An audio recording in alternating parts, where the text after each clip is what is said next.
கர்த்தர் உங்களை ஆசீர்வதிப்பாராக. ஆமோஸின் தீர்க்க தரிசன புஸ்தகம் 8ஆம் அதிகாரம் 11வது வசனம். இதோ நான் தேசத்தின் மேல் பஞ்சத்தை அனுப்பும் நாட்கள் வரும்.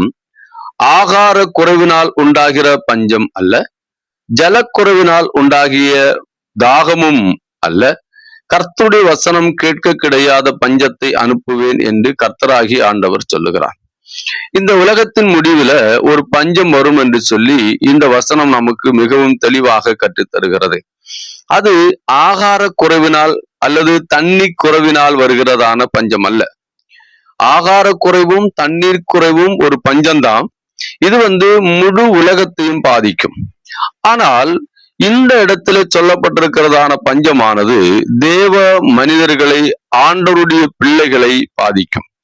ஏன் அப்படின்னா, தவறான வழிகாட்டிகளும் தவறான போதனைகளும் இந்த உலகத்தை, சபையை ஆட்கொள்ளும் போது சபையானது சீர்கட்டு தேவனுடைய ராஜ்யத்தை விட்டு விலகி நரகத்துக்கு நேராக பிரயாணிக்க ஆரம்பிக்கும்.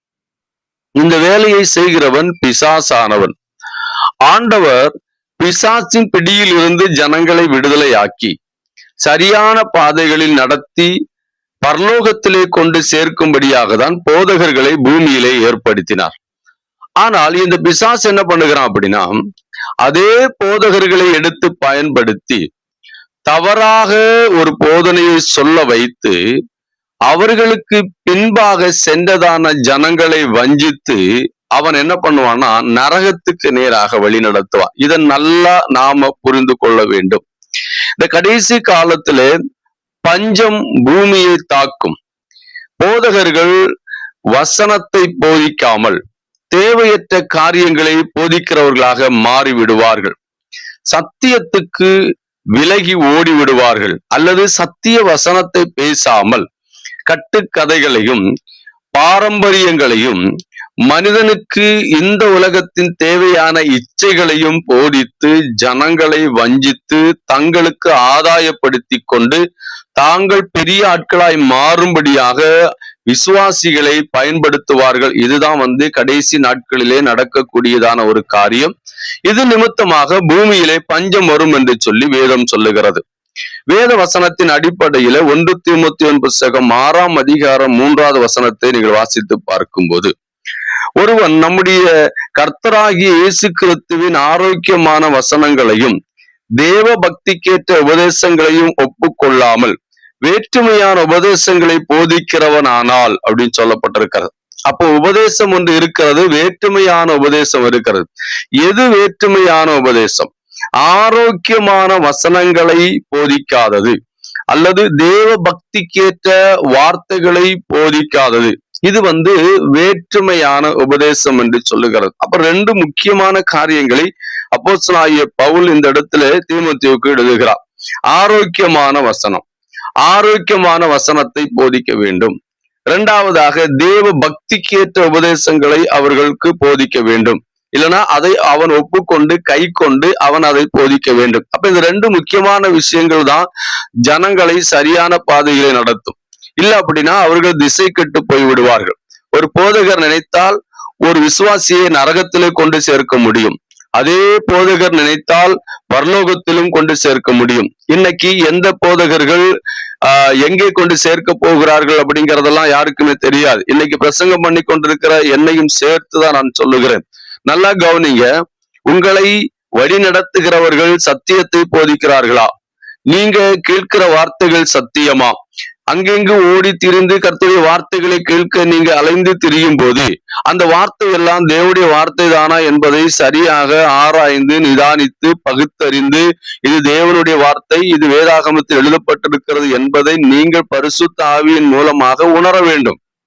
அப்படி உணராவிட்டால் பிசாசானவன் பரலோக பாதையில் இருந்து மாற்றி நரகத்துக்கு நேராக நடத்த ஆரம்பிப்பான். யாரை கொண்டு நடத்துவான் அப்படின்னு பாத்தீங்கன்னா, கள்ள போதகர்களும் கள்ள தீர்க்கதரிசிகளும். யார் இந்த கள்ள போதகர்கள், யார் இந்த கள்ள தீர்க்கதரிசிகள்? இவர்கள் சபைக்கு வெளியே நிற்கிறவர்கள் அல்ல, அல்லது கிறிஸ்தவர்கள் அல்லாதவர்கள் அல்ல. இவர்கள் சபைக்கு உள்ளே இருக்கிறவர்கள், சபையை நடத்துகிற போதகர்கள் அல்லது அப்போஸ்தலர்கள், தீர்க்கதரிசிகள், சுவிசேஷகர்கள், மெய்ப்பர்கள். இவர்கள் தான் என்ன பண்ணுவாங்க அப்படின்னா, சபைக்குள் இருந்து கொண்டே சபையை நரகத்துக்கு நேராக வழிநடத்தி கொண்டிருப்பார்கள். ஆரோக்கியமான உபதேசத்தை மக்களுக்கு பேசவே மாட்டாங்க. அவர்களுக்கு பக்தி விருத்தி உண்டாகக்கூடியதான வார்த்தைகளை பேசவும் மாட்டாங்க. அவர்கள் இந்த உலகத்தின் இச்சைகளையும் இன்பங்களையும் சொல்லி சொல்லி சொல்லி ஜனங்களை வஞ்சிப்பார்கள் அப்படின்னு தான் வேதம் சொல்லுகிறது.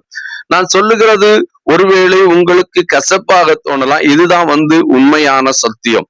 வேத வசனத்தின் அடிப்படையில் நீங்க பாருங்க, இந்த உலகத்தில் எண்ணத்தை உண்போம், எண்ணத்தை உடுப்போம், எண்ணத்தை குடிப்போம், நாளைக்காக என்னை கவலைப்படுவோம் அப்படின்னு தான் போதிக்கிறாங்க.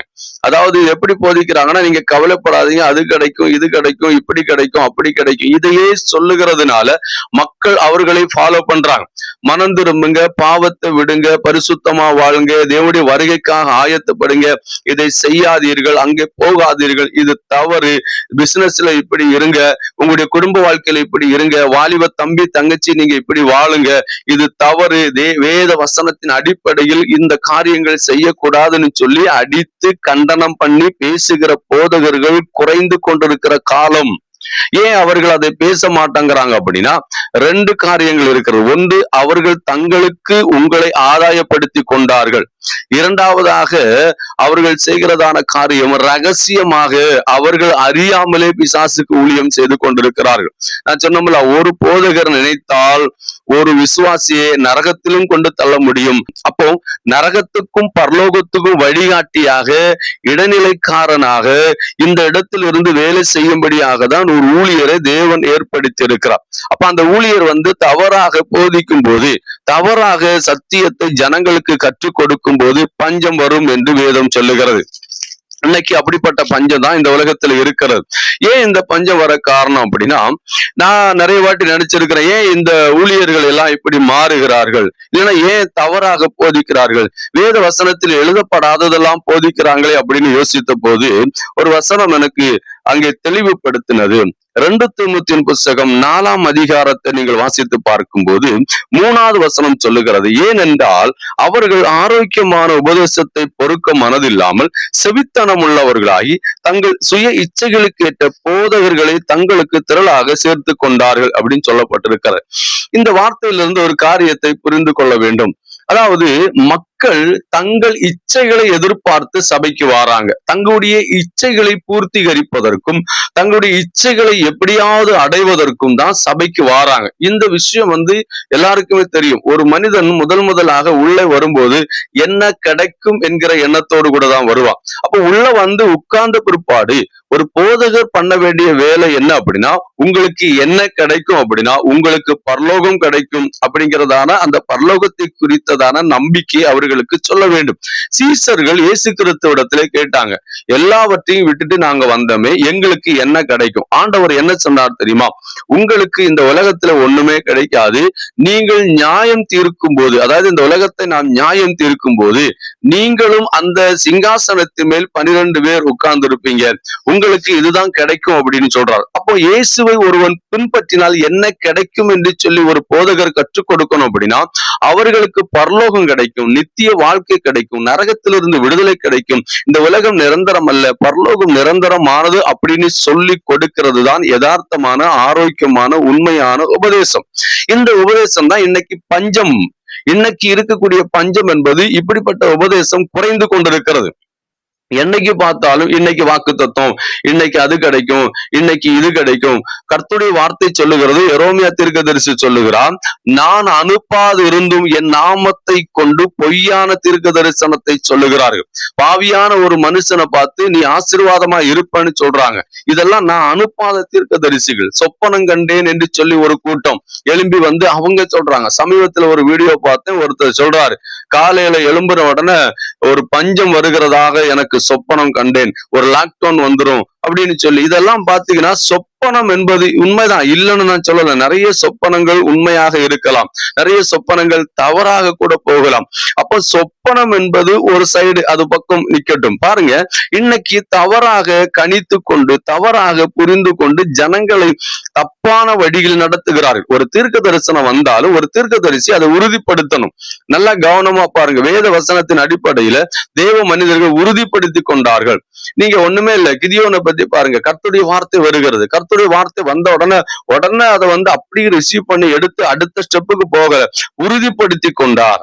அந்த வார்த்தை தேவன் தான் பேசினாரா என்பதை தெளிவுபடுத்தி கொண்டார். தெளிவுபடுத்திக்கிடணும். கர்த்தர் பேசும்போது அந்த வார்த்தையானது தெளிவா இருக்கும், நடக்காமல் எல்லாம் போகவே போகாது. அப்போ இன்னைக்கு இருக்கிற சிச்சுவேஷன் என்ன அப்படின்னு கேட்டீங்கன்னா, ஜனங்கள் தங்களுக்கு ஏற்ற ஒரு உபதேசகர்களை எதிர்பார்க்கும் போது இன்னைக்கு போதகர்களும் அப்படி மாறிக்கொண்டிருக்கிறார்கள். நான் சொல்லி வருவது இதுதான்.